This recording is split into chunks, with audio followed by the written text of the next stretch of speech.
Hello बच्चों, कैसे हैं आप सभी लोग। इस वीडियो को स्किप मत करिएगा क्योंकि 40 से 50 मिनट आपके लिए बहुत महत्वपूर्ण होंगे। अगर आप नीट के स्टूडेंट हैं तो इलेक्ट्रोमैग्नेटिक वेव्स का जो सेगमेंट है ये काफी इंपॉर्टेंट होता है और ये बहुत छोटा सेगमेंट है जिससे रिलेट करता हुआ क्वेश्चन अक्सर एग्जाम हॉल में आता है और एक क्वेश्चन बड़ा ही इजीली मिलता है। तो मैं इस चैप्टर को, छोटा सा चैप्टर है बट स्टिल काफी इंपॉर्टेंट है और इससे एक क्वेश्चन की पॉसिबिलिटी सब समय बनती है। तो हम लोग इस चैप्टर को पढ़ने की कोशिश करेंगे। आइए देखते हैं। सो इलेक्ट्रोमैग्नेटिक वेव्स।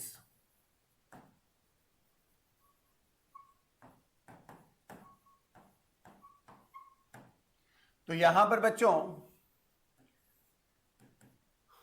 इलेक्ट्रोमैग्नेटिक वेव्स का जो चैप्टर है उसमें क्या क्या पढ़ते हैं हम लोग। तो सबसे पहले इंट्रोडक्शन ऑफ डिस्प्लेसमेंट करंट।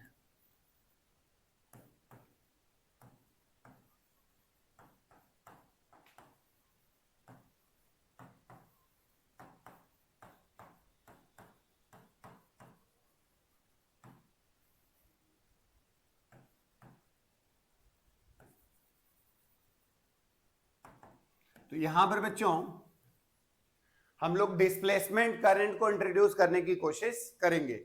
आपको मैग्नेटिक इफेक्ट ऑफ करंट वाला चैप्टर पॉसिबली याद होगा। हमने कहा था कि अगर कोई चार्ज पार्टिकल रेस्ट में होता है तो वो केवल और केवल बच्चों इलेक्ट्रिक फील्ड प्रोड्यूस करता है, और अगर कोई चार्ज पार्टिकल मोशन में होता है तो वो मैग्नेटिक फील्ड और इलेक्ट्रिक फील्ड दोनों ही प्रोड्यूस करता है। बट अगर कोई चार्ज पार्टिकल एक्सेलरेटेड हो रहा होता है तो फिर उस सिचुएशन में accelerated charge particle electromagnetic waves produce करते हैं।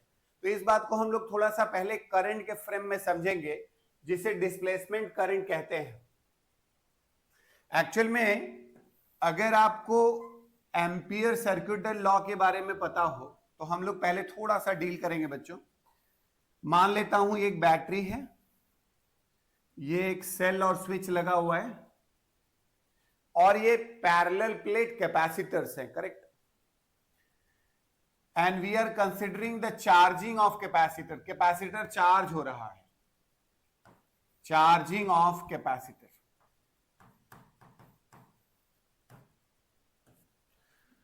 हम लोग यहां पर इस कैपेसिटर के चार्ज होने की बात कर रहे हैं। मतलब क्या हुआ, चार्ज बदल रहा है लगातार समय के साथ।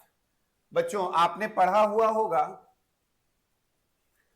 एम्पियर सर्किटल लॉ क्या होता है कि अगर हम मान लेते हैं कि यहां पर वायर के थ्रू चार्ज कैरियर्स होंगे और अगर वायर के थ्रू चार्ज कैरियर्स होते हैं तो यहां पर कंडक्शन करंट होता है जिसको आप dq बाई dt बोलते हैं।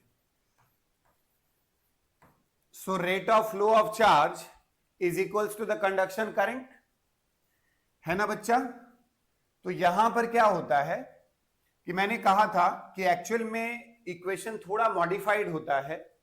एम्पियर सर्किटल लॉ में जो इक्वेशन होता है थोड़ा मॉडिफाइड होता है। यहां पर ये जो करंट है ना, यहां पर लगातार इलेक्ट्रिक फील्ड समय के साथ चेंज हो रहा होता है क्योंकि जब कैपेसिटर चार्ज होता है बच्चा तो इलेक्ट्रिक फील्ड जो है दोनों के प्लेट के बीच में कितना होता है, सिग्मा बाई एप्सिलॉन नॉट, और सिग्मा की वैल्यू कितनी होती है, Q by A epsilon not. तो जब कैपेसिटर को चार्ज कर रहे होगे बच्चा तो निश्चित रूप से जब चार्ज बदल रहा होगा तो यहां पर इलेक्ट्रिक फील्ड भी बदल रहा होता है। तो जब इलेक्ट्रिक फील्ड समय के साथ बदल रहा होता है तो ये टाइम के साथ बदलता हुआ इलेक्ट्रिक फील्ड भी एक करंट का कारण बनता है। मैंने जब आपको करंट इलेक्ट्रिसिटी वाला शॉर्ट्स बताया था या वन शॉट बताया था तो उसमें बोला था कि करंट केवल चार्ज कैरियर्स की मदद से नहीं फ्लो होता, करंट एनर्जी के फ्रेम में डायरेक्ट भी चल सकता है, उसे हम डिस्प्लेसमेंट करंट बोलते हैं। और जब करंट चार्ज कैरियर्स की मदद से चलता है तो उसे हम कंडक्शन करंट कहते हैं। तो यहां पे बच्चा जब कैपेसिटर चार्ज हो रहा होगा तो इलेक्ट्रिक फील्ड समय के साथ बदलने लगता है। तो जो एम्पियर सर्किटल लॉ जो था आपको याद होगा, एम्पियर सर्किटल लॉ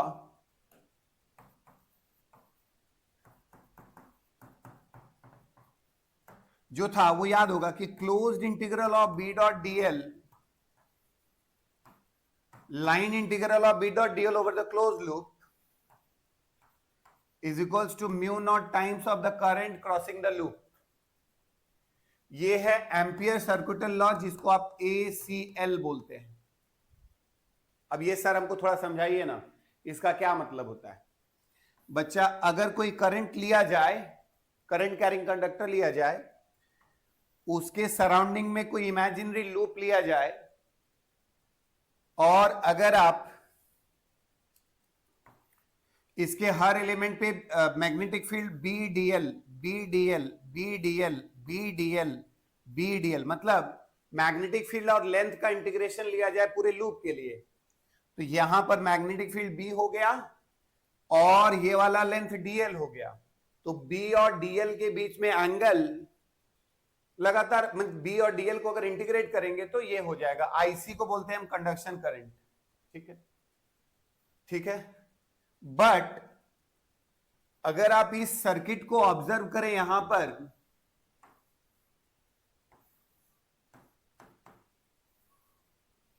तो यहां पे जब आप लगाओगे बच्चा, तो B डॉट DL यहां पे जब आप लगाओगे इस पॉइंट पर B डॉट DL, तो आपको पता है कि इस वायर से कंडक्शन करंट पास होगा। BDL BDL BDL BDL BDL करोगे तो कंडक्शन करंट पास होगा, और यहां पे आपको क्या मिलेगा, म्यू नॉट I।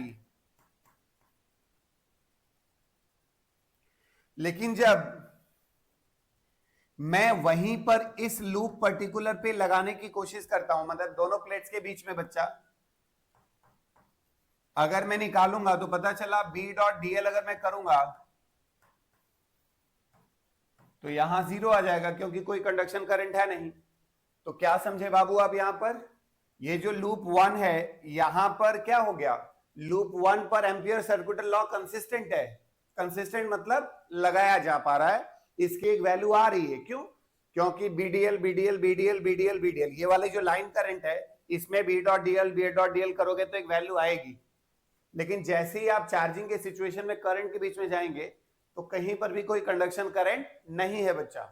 तो ये गलत हो गया। तो ये तो हो ही नहीं सकता कि भाई वही एम्पियर सर्किटल लॉ एक जगह कंसिस्टेंट है और दूसरी जगह कंसिस्टेंट नहीं है। इसका क्या मतलब हुआ बेटा, कि कंडक्शन करंट जो होता है बेसिकली, यहां करंट फ्लो हो रहा है बट यहां करंट है ही नहीं, और करंट एक कंटिन्यूअस क्वांटिटी है। Current itself is a continuous quantity. Current is a continuous quantity।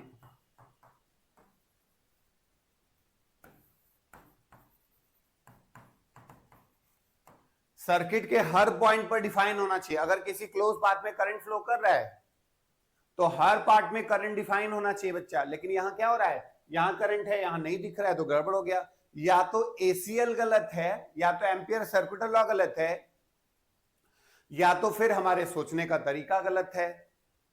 तो इसी बात को मैक्सवेल साहब ने एक्सप्लेन किया और उन्होंने उसे मॉडिफाई किया। तो मैक्सवेल ने एम्पियर्स लॉ को मॉडिफाई किया, तो इसको बोलते हैं मैक्सवेल्स एम्पियर्स मॉडिफाइड इक्वेशन।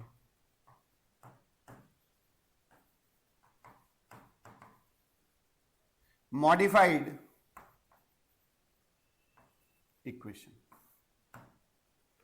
तो उन्होंने कहा भैया जो आप लिखे हो ना वो नहीं होता है। क्या होता है, closed integration of B dot DL for the close loop is equals to mu not times conduction current plus displacement current. ये दो करंट उन्होंने ऐड किया। जहां उन्होंने कहा कि केवल कंडक्शन करंट के साथ नहीं होता है भैया, ये होता है IC प्लस ID। बोले IC क्या है और ID क्या है? IC जो होता है बच्चा, इसको हम कंडक्शन करंट बोलते हैं और rate of flow of charge होता है ये। और यहां पर जो ID होता है वो होता है epsilon naught d phi E divided by dt। तो कंडक्शन करंट का मतलब rate of flow of charge, और अगर इलेक्ट्रिक फील्ड समय के साथ बदल रहा है, फाई का मतलब इलेक्ट्रिक फ्लक्स है बच्चा। यहां पर फाई का मतलब क्या हो गया, फाई E का मतलब इलेक्ट्रिक फ्लक्स।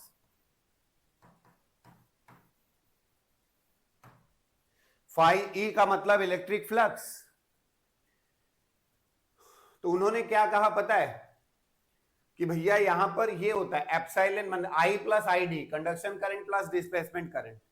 बट एक्चुअल में जब दोनों प्लेट्स के बीच में इलेक्ट्रिक फील्ड चेंज होता है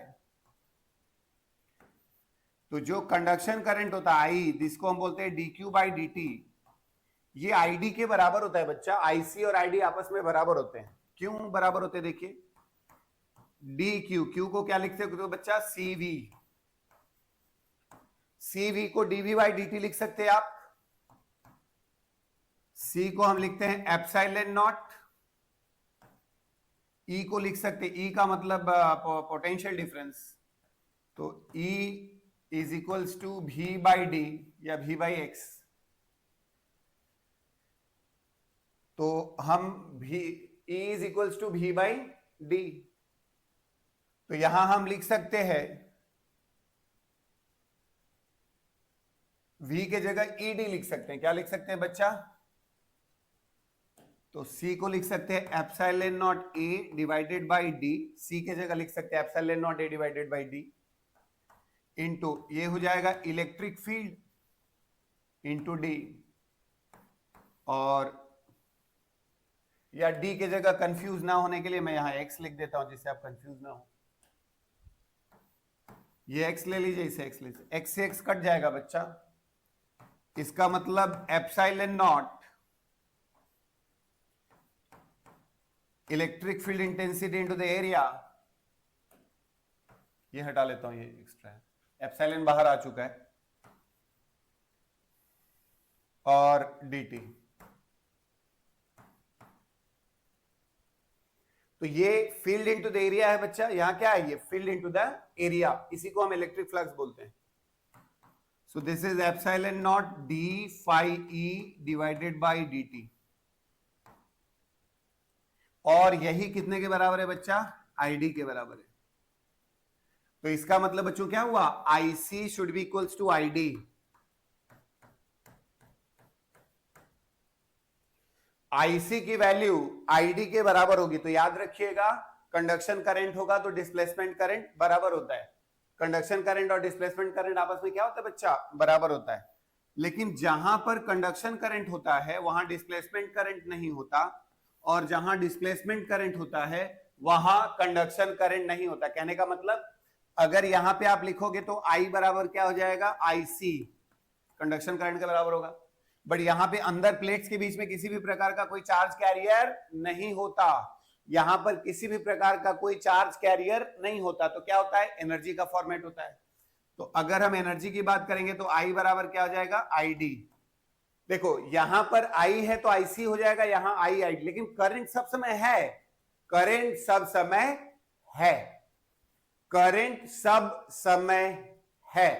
इसका मतलब क्या हुआ? I की वैल्यू IC के बराबर होगी और I की वैल्यू क्या होगी? ID के बराबर होगी। तो यहां पर I की वैल्यू IC के बराबर होगी और I की वैल्यू ID के बराबर होगी। मतलब हर समय यहां पर कई करंट है, तो जब जहां पर IC है वहां ID नहीं है, और जहां ID है वहां IC नहीं है। इसका क्या मतलब हुआ? करंट तो है, कहीं कंडक्शन करंट के फॉर्म में है, कहीं डिस्प्लेसमेंट करंट के फॉर्म में, बट करंट है। जैसे वो सुने हैं ना, जहां हरि वहां मैं नहीं, जहां मैं वहां हरि नहीं। इसका क्या मतलब हुआ बच्चा? जहां मैं मतलब अहंकार होता है वहां ईश्वर नहीं हो सकता, और जहां ईश्वर होता है वहां अहंकार नहीं हो सकता। तो जब आईसी होगा तो आईडी नहीं होगा, और जहां आईडी होगा वहां आईसी नहीं हो सकता। इसका मतलब करंट की कंटिन्यूटी तो मेंटेन हो गई बच्चा। इसका मतलब क्या हुआ? करंट यहां भी है, करंट यहां भी है, करंट यहां भी है, तो करंट की कंटिन्यूटी पूरे सर्किट में हो गई। कि जो बात हम लोगों ने कहा कि करंट एक कंटिन्यूअस क्वांटिटी है, वो बात प्रूफ हो जाती है कि करंट की कंटिन्यूटी। और एक और क्या बात सीखा आपने? आईसी की वैल्यू आईडी के बराबर होती है। समझे मेरी बात जी? तो यहां पर मैक्सवेल साहब ने आईसी और आईडी को इंट्रोड्यूस किया, और उन्होंने इसी इक्वेशन को मॉडिफाई कर दिया, और उन्होंने कहा कि B dot DL that is equals to mu naught I plus ID। Mu naught हुआ और आई प्लस आई डी, ये हो गया B dot D L equals to mu naught I plus I D. ये याद रखना है, ये मैक्सवेल ने मॉडिफाई किया था। इसका मतलब जहां जहां इलेक्ट्रिक फील्ड चेंज होगा बच्चों, वहां डिस्प्लेसमेंट करंट आएगा। So change in electric field will cause the displacement current. Change in electric field will cause the displacement current.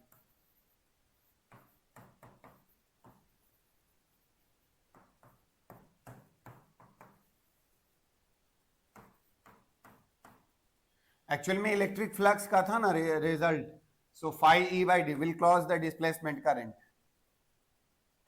will result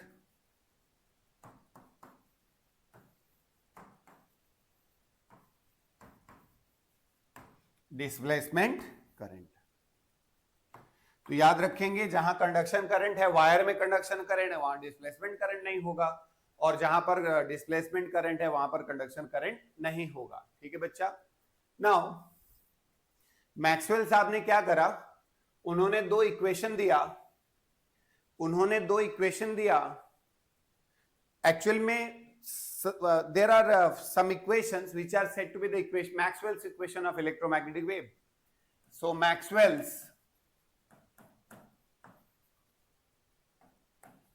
equation of electromagnetic wave, तो मैक्सवेल के equation कहे जाते हैं। चार जो इक्वेशन होते हैं उसे हम मैक्सवेल के इक्वेशंस बोलते हैं इलेक्ट्रोमैग्नेटिक वेव्स के लिए, जिसमें पहला होता है गॉस लॉ इन इलेक्ट्रोस्टैटिक्स,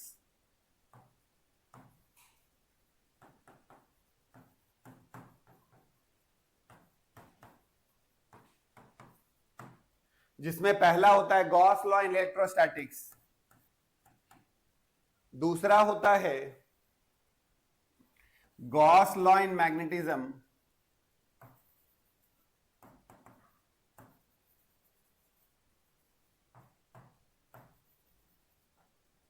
जैसे उधर होता था, शायद आपको याद होगा, ये क्या होता था, याद है आपको? Closed integral of E dot D S is equals to charge enclosed by epsilon naught. Charge enclosed by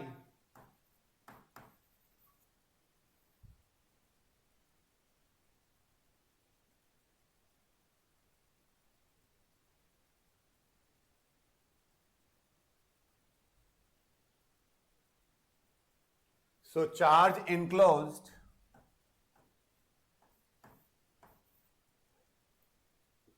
उसी तरह से यहां पे होता है B dot D S is equals to 0 for a magnetic dipole. For a magnetic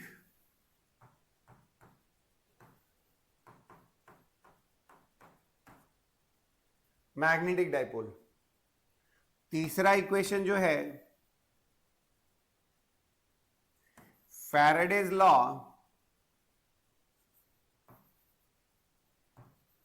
of electromagnetic induction. Faraday's law of electromagnetic induction क्या पढ़ा है बच्चा हम लोगों ने? वेक्टर ई डॉट मैंने ईएमएफ इंड्यूस्ड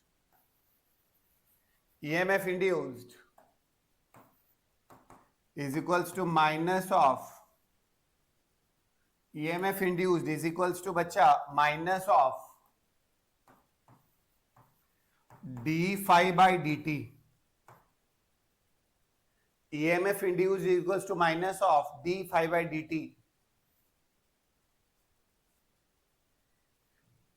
phi b का मतलब होता है b डॉट a, माने magnetic field into the area.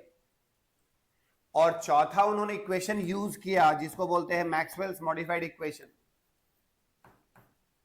Maxwell's modified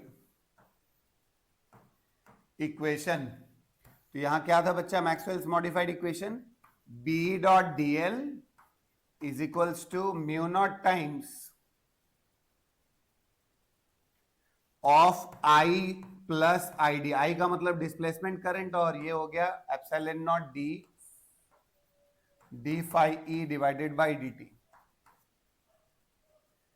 तो बच्चों क्या हुआ, क्या समझे, बताओ मुझे आप। आपने क्या देखा, यहां पर फैराडे ने मैक्सवेल ने 4 इक्वेशन यूज किए थे और उन चारों इक्वेशन से इलेक्ट्रोमैग्नेटिक वेव्स का इक्वेशन निकाला था। Gauss law in electrostatics use किया था उन्होंने, Gauss law in magnetism use किया था उन्होंने, Faraday's law of EMI use किया इलेक्ट्रोमैग्नेटिक इंडक्शन, और मैक्सवेल्स इक्वेशन मॉडिफाइड।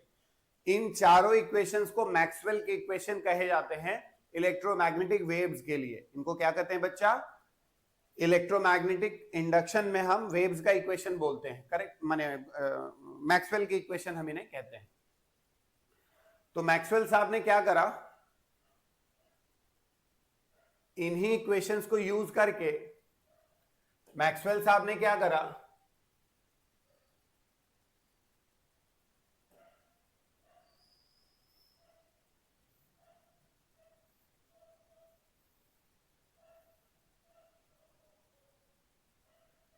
मैक्सवेल साहब ने क्या करा, इन्हीं इक्वेशंस को यूज करके इक्वेशन ऑफ इलेक्ट्रोमैग्नेटिक वेव्स दिया। सो द इक्वेशन ऑफ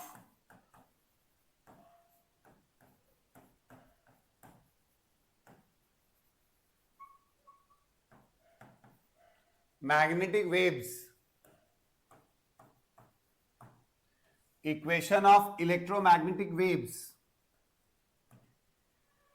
ये दिया था मैक्सवेल साहब ने। तो उसमें ना एक्चुअली 2 कंपोनेंट होते हैं, यहां पर इलेक्ट्रिकल फील्ड भी चेंज कर रहा होता है समय के साथ, इलेक्ट्रिकल फील्ड भी समय के साथ चेंज कर रहा होता है। तो इसका इक्वेशन क्या होता है बच्चा, E not sine of omega T minus of K x.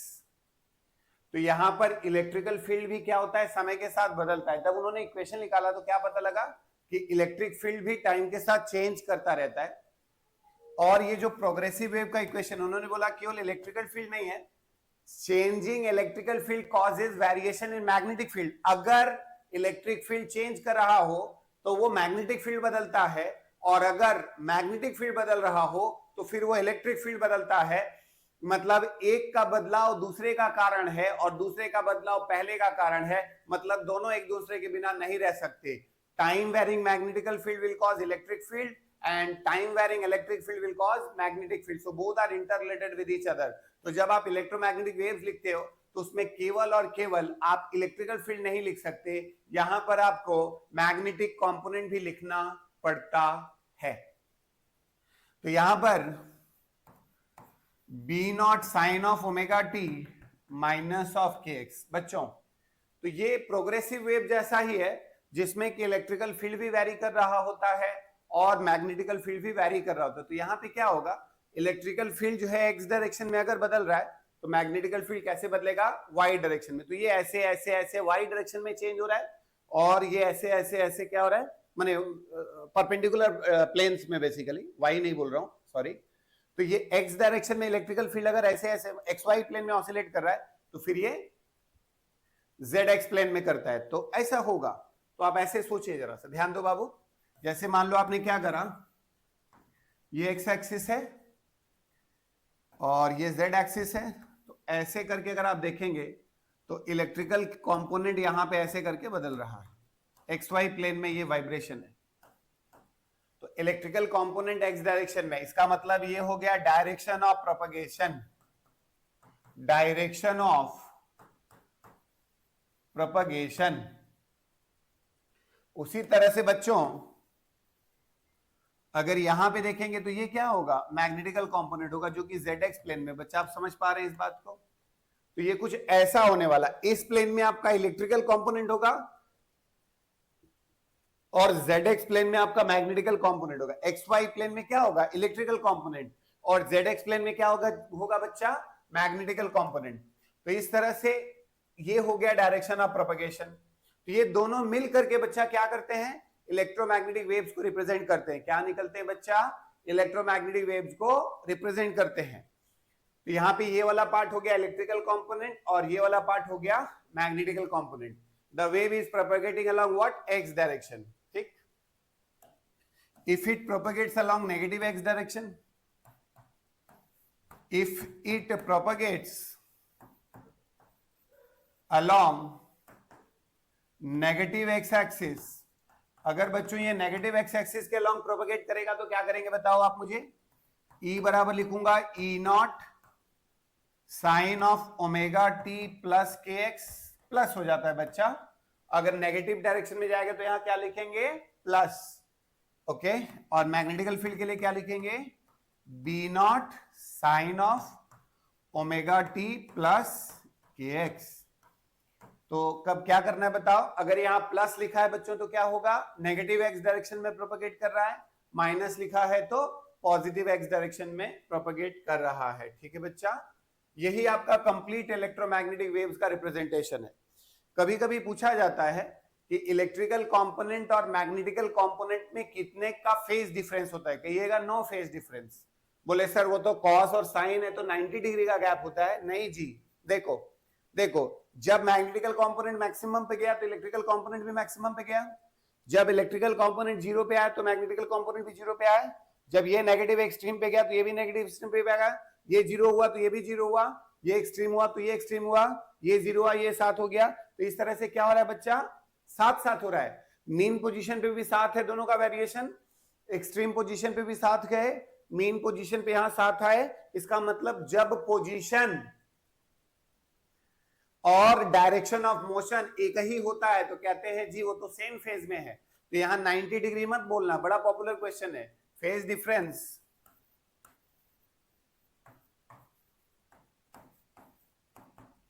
Between E and B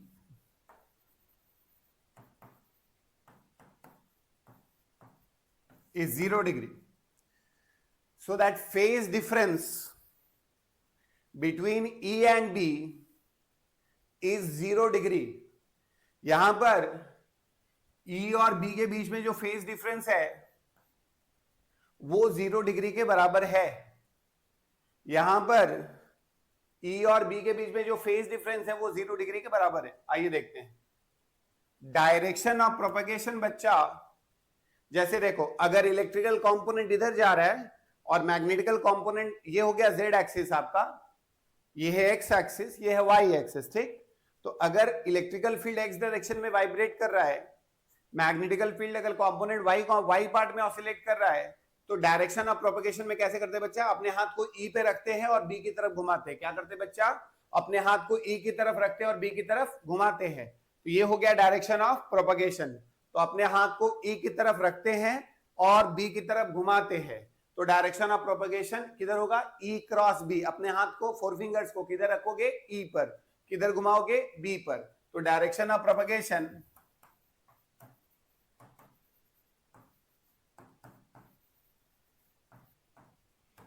is along vector E cross vector B.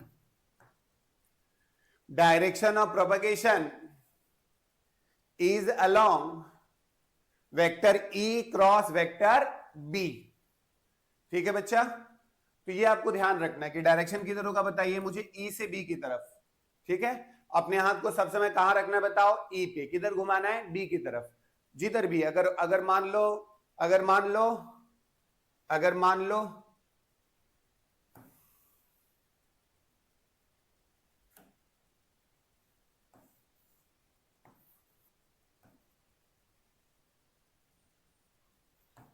अगर ये वाला एक्स एक्सिस है, ये वाई है और ये जेड है,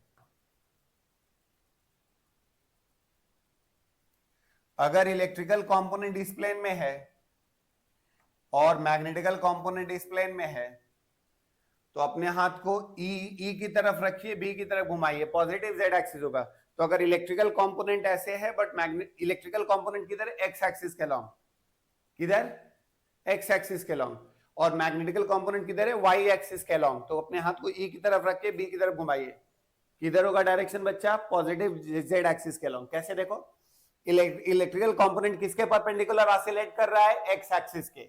इलेक्ट्रिकल कंपोनेंट किसके परपेंडिकुलर ऑसिलेट कर रहा है, एक्स एक्सिस के।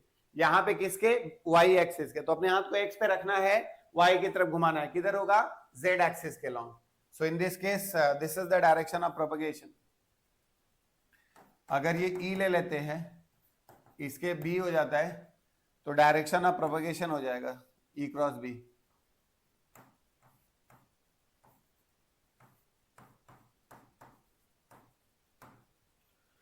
तो ये क्या हो जाएगा बच्चा, ई क्रॉस बी। तो इसका मतलब अपने हाथ को ई की तरफ रखना है, बी की तरफ घुमाना है, तो ई क्रॉस बी का जो डायरेक्शन होगा वही बेसिकली इसके होगा। तो direction of propagation is along E cross B. Another point, अगर हम लोग यहां देखें, so velocity of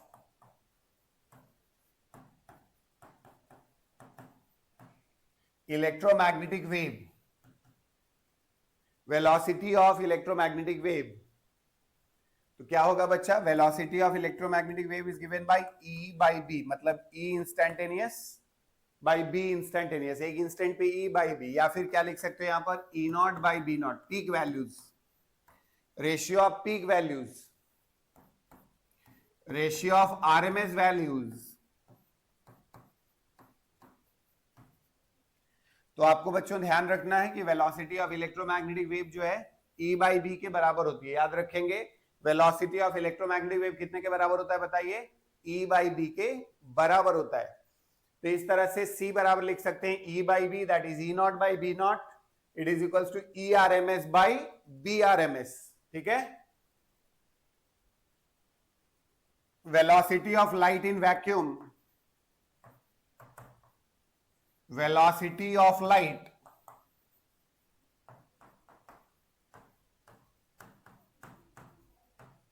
in vacuum, तो अगर आप velocity of light vacuum में कहेंगे तो क्या होता है, c is equals to root over mu naught epsilon naught. ये भी एज अ फॉर्मूला हम दिमाग में रखेंगे बच्चा। तो वैक्यूम में इतना होता है, ठीक है, इन अ मीडियम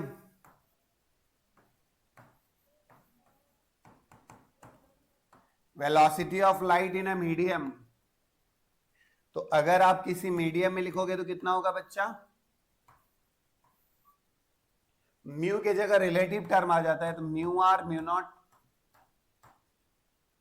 और एप्सिलॉन के जगह आ जाएगा कितना, एप्सिलॉन आर एप्सिलॉन नॉट। क्यों, क्योंकि म्यू आर होता है, mu relative is equals to mu by mu not, और epsilon R is equals to epsilon by epsilon not. ठीक है बच्चा, तो ये होगा यहां से इस तरह से। क्या समझे आप बताइए, अगर हम सी डैश लिखते हैं तो इसको हम लिख सकते हैं mu naught epsilon naught 1 by mu R epsilon R. ये वाली बात किसके बराबर है बच्चा, वैक्यूम के बराबर है। तो C dash is equals to C vacuum divided by mu R epsilon R. तो C dash is equals to what you say, C dash equals to C not divided by mu R epsilon R. इसका मतलब क्या याद रखना है बच्चा, velocity of light कहां कहां डिपेंड करता है, velocity of light depends on magnetical and electrical property both. So velocity of light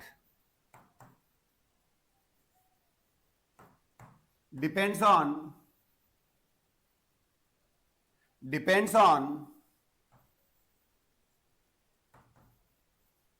electrical and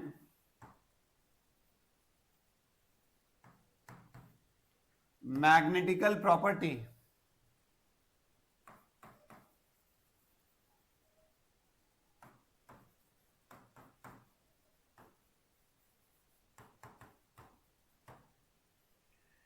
तो किसी भी इलेक्ट्रोमैग्नेटिक वेव की वेलोसिटी किस पे डिपेंड करती है बच्चा, velocity of light depends on electrical and magnetical property. ठीक, एक और बात करते हैं,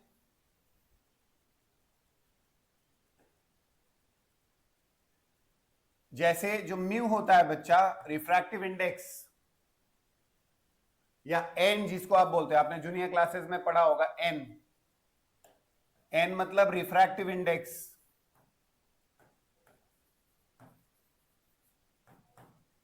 C बाई V। C का मतलब velocity of light in vacuum और V का मतलब velocity of light in the medium. तो हम यहां लिख देते हैं, ये हो गया मीडियम में और ये कहां है बच्चा, वैक्यूम में। तो अगर आप velocity of light in medium लिखते हैं तो क्या होगा बताइए, वैक्यूम डिवाइडेड बाई n। और अभी कुछ देर पहले आपने क्या लिखा था, C naught divided by mu R epsilon R. तो इसका मतलब रिफ्रैक्टिव इंडेक्स किस पे डिपेंड करेगा बताओ, म्यू आर एप्सिलॉन आर पे। इसलिए इतना दिमाग में बैठा दीजिएगा कि जो रिफ्रैक्टिव इंडेक्स होता है वो root over of epsilon R और म्यू आर के बराबर होता है। मतलब परमिटिविटी और परमिएबिलिटी, परमिटिविटी और क्या, परमिएबिलिटी पर डिपेंड करता है। ठीक है बच्चों, तो चलिए इलेक्ट्रोमैग्नेटिक वेव्स जो है हम लोग ना प्लेलिस्ट में 2 पार्ट्स में बनाएंगे। एक पार्ट में ये किया है, सेकंड पार्ट में खत्म करेंगे और न्यूमेरिकल के जो शॉर्ट ट्रिक्स है वो मैं एक्सप्लेन करूंगा, है ना। तो आप इस पूरे लेक्चर को बहुत थॉरली सुनिएगा, अंत तक सुनिएगा, सारा सीक्वेंस में पूरा सुनिएगा। तो इस प्लेलिस्ट में जो इलेक्ट्रोमैग्नेटिक वेव्स वाला पार्ट है वो हम लोग दो क्लासेस में खत्म करेंगे। तो आज का क्लास है, फिर नेक्स्ट क्लास में 2 लेक्चर्स में हम लोग इलेक्ट्रोमैग्नेटिक वेव्स खत्म करेंगे, है ना बच्चा। बहुत बहुत धन्यवाद है आप सभी लोगों का, फिर मिलेंगे, शुक्रिया। आप सभी लोगों का दिन शुभ हो। By two all of you, धन्यवाद।